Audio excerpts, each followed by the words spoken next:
Hello. Welcome to channel. सबसे पहले हम बात करते हैं हमारे आज के पीएनएल की। तो आज के दिन मुझे लगभग 5,000 रुपये का लॉस हुआ। आज के दिन मैंने जितने भी ट्रेड बनाए उनके अंदर सभी के अंदर मुझे लॉस हुआ। इसी कारण से मुझे लगभग 5,000 रुपये का आज के दिन लॉस हो गया। यहाँ पे आप देखोगे तो ये मेरा एक गलत ट्रेड बन गया, तो वो जिसमें मुझे लगभग 200 रुपये का लॉस हुआ। यहाँ पे आप देखो लगभग 2,000 रुपये का लॉस हुआ, तो यहाँ पे मुझे लगभग 2,200 रुपये का लॉस हुआ। इस तरीके से आज के दिन मैंने जितने भी ट्रेड बनाए उन्हीं के अंदर सारा लॉस हुआ। लेकिन फिर भी मेरा लॉस कितना हुआ? 5,000 का लॉस हुआ। ये भी नहीं है मैंने यहाँ पे एक एक ही ट्रेड बनाई तो मेरे इतना लॉस हुआ। मैंने दो दो ट्रेड यहाँ पे बनाई थी और एक ट्रेड ये लगभग मैंने 5 ट्रेड बनाई, उसके अंदर मुझे इतना लॉस हुआ। तो मैं कभी भी देखो मेरा रिस्क देखो तो एक ट्रेड के अंदर ही, लास्ट ट्रेड के अंदर आपने देखा होगा मैंने लगभग 4,500 रुपये के आसपास का प्रॉफिट भी किया था। तो मैं प्रॉफिट भी इतना बड़ा करता हूँ कि लॉस होता तो रिकवर करने में कोई दिक्कत नहीं होती है। कि आज के दिन चलो मार्केट मॉर्निंग में थोड़ा वोलेटाइल हो गया, इसी कारण से मुझे लॉस हो गया। अभी चलो मैं आपको मेरी थोड़ी ऑर्डर विंडो यहाँ पे दिखा देता हूँ।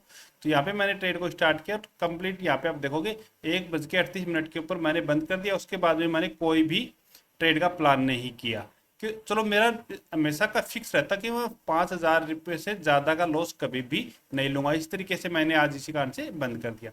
अभी चलो हम चार्ट के ऊपर चलते हैं और देखते हैं कि हम कल के दिन कैसे काम कर सकते हैं। तो सबसे पहले बताओ तो यहाँ पे मैंने को लॉस क्यों हुआ? जब इसको ब्रेक कर रहा था तो मैंने कॉल को बाई किया, तो मेरा टारगेट लगभग यहीं पे था, तो मैं थोड़ा मिस हो गया कि उसके बाद फास्ट रिवर्सल नीचे की साइड में आ गया और मैंने इसको स्ट्रेंगल में चेंज कर दिया। स्ट्रेंगल में चेंज करने के बाद में यहाँ पे प्रॉफिट दिखा रहा था मेरे को, वापस से पुल बैक आया तो मेरे को लगा कम से कम यहाँ तक चला जाएगा, तो मैंने वहाँ पे कॉल की ट्रेड को एग्जिट कर दिया। इस कारण से मुझे कॉल में लॉस हो गया और फिर वापस वहीं से रिवर्स आ गया, तो मुझे पुट के अंदर भी लॉस हो गया। इस कारण से मुझे आज के दिन यहाँ पे लॉस हो गया। नहीं, मार्केट मॉर्निंग में थोड़ा वोलेटाइल जरूर था क्योंकि अप गया डाउन गया फिर वापस अप गया फिर डाउन आया फिर थोड़ा, मतलब ये ट्रेंड आई, इस ट्रेंड से पहले ही मेरा लॉस हो चुका था। इसी कारण से फिर मैंने इस ट्रेंड को कैप्चर करने की भी कोशिश नहीं की। तो हम कल के दिन देखते हैं कैसे काम कर सकते हैं। तो उससे पहले हम थोड़ा ऑप्शन का डाटा देख लेते हैं। तो ऑप्शन के डाटा के पास हम देखेंगे तो 24,700 के पास हम देखेंगे तो कोई खास ओ आई नहीं है। उसके बाद में यहाँ पे ओ आई है एक, जो लगभग 24,800 का लेवल है। 24,800 के ऊपर अच्छा खासा ओ आई है। फिर यहाँ पे हम देखेंगे तो 25,000 के कॉल के ऊपर अच्छा खासा ओ आई है। इधर आएंगे तो हम, ये है जो 24,500 एक राउंड लेवल है, तो इसके ऊपर भी अच्छा खासा ओ आई है। तो यहाँ पे अपने तीन तरीके से ओ आई है, तीन जगह पे।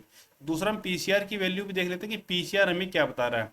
तो पीसीआर की वैल्यू हम देखेंगे तो लगभग 51 आ गई है।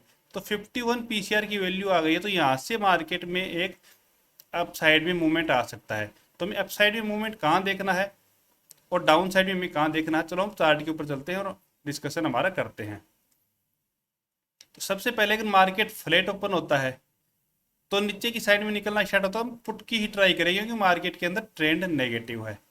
दूसरा, मार्केट अगर इस स्विंग को ब्रेक करता है अप साइड में तो फिर हम कॉल की ट्राई करेंगे, जिसके फर्स्ट टारगेट हमारे लगभग यहाँ तक के रहेंगे। इस स्विंग तक के हमारे फर्स्ट टारगेट रहेंगे जो लगभग हमारे 100 पॉइंट के टारगेट रहेंगे। दूसरा, गैप डाउन ओपन हो जाता है निफ्टी।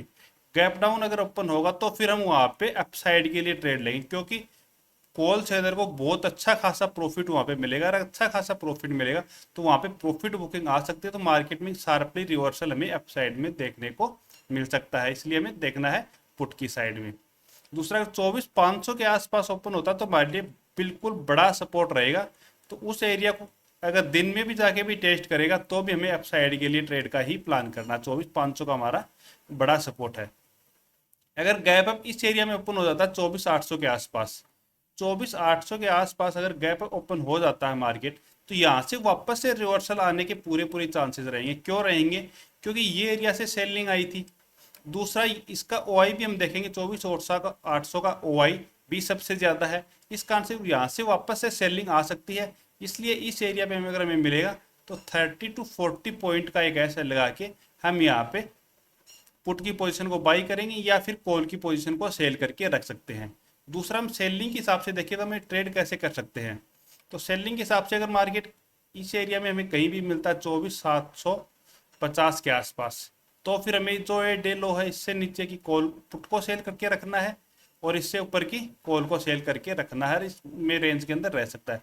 दूसरा, नीचे की साइड में ब्रेक करता है तो हमें इस तरीके से करना चाहिए कि जैसे मान लो कि हमने 100 प्रीमियम वाली कॉल को सेल किया तो वहां पे हम 50 प्रीमियम वाली पुट को सेल कर सकते हैं। ऐसा हमें क्यों करना है? क्योंकि एक तो हमारी पोजीशन हैज रहेगी, दूसरा इससे हमें बेनिफिट ये मिलेगा कि अगर मान लो बाई चांस अगेंस्ट भी चला गया तो फिर हमें यहाँ पे जो हमने कम प्रीमियम वाली सेल कर रखी है इससे हमें प्रॉफिट मिल जाएगा। और अगर डायरेक्शन में आ गया नीचे की साइड में तो हमें ये होगा कि कम प्रीमियम वाली कम बढ़ेगी और ज़्यादा प्रीमियम वाली में हमें डिग के और ज़्यादा मूवमेंट आएगा, तो हमें इस साइड से प्रॉफिट मिल जाएगा। इस तरीके से हम कल के दिन ट्रेड कर सकते हैं। अभी चलो सेंसेक्स की हमारी एक्सपायरी है, तो सेंसेक्स में भी हम देख लेते हैं कि सेंसेक्स के अंदर हम कैसे ट्रेड कर सकते हैं कल के दिन, कि हमारी जीरो टू हीरो ट्रेड भी कोई बन सकती है कि सेंसेक्स के अंदर, वो भी हम देख लेते हैं। तो यहाँ पे सेंसेक्स अगर इस रेंज से लेके और इस रेंज के बीच में ओपन होके और लगभग 130 तक रहता है और उसके बाद में अप साइड में निकलता, तो हमारे लिए अप साइड में भी अच्छी ट्रेड रहेगी, डाउन साइड में निकलता है तो डाउन साइड में भी हमारे लिए अच्छी ट्रेड रहेगी। दूसरा 81,000 का एक राउंड लेवल है, अगर हम सेलर हैं तो 81,000 के आसपास ओपन होता है तो हम यहाँ पे एक स्ट्रेंगल बना सकते हैं, क्योंकि ये राउंड लेवल है, यहाँ पे दोनों साइड को वाई मिलेगा हमें और मार्केट एक साइड वेज में फंस सकता है। चलो मैं आपको इसके भी ऑप्शन चैन दिखाता हूँ, जिससे आपको पता चलेगा कि मतलब कैसे ये रह सकता है रेंज के अंदर। तो हम ऑप्शन चैन के ऊपर सेंसेक्स को यहाँ पे सेलेक्ट कर लेते हैं। ये हमने सेंसेक्स को सेलेक्ट किया है। अब इसका हम ओआई देख लेते हैं। इसका हमें ओआई यहाँ पे नहीं दिखा रहा है, इसका डाटा फाउंड नहीं आ रहा है। वापस से रिफ्रेश करके इसका डाटा फाउंड नहीं हो रहा है।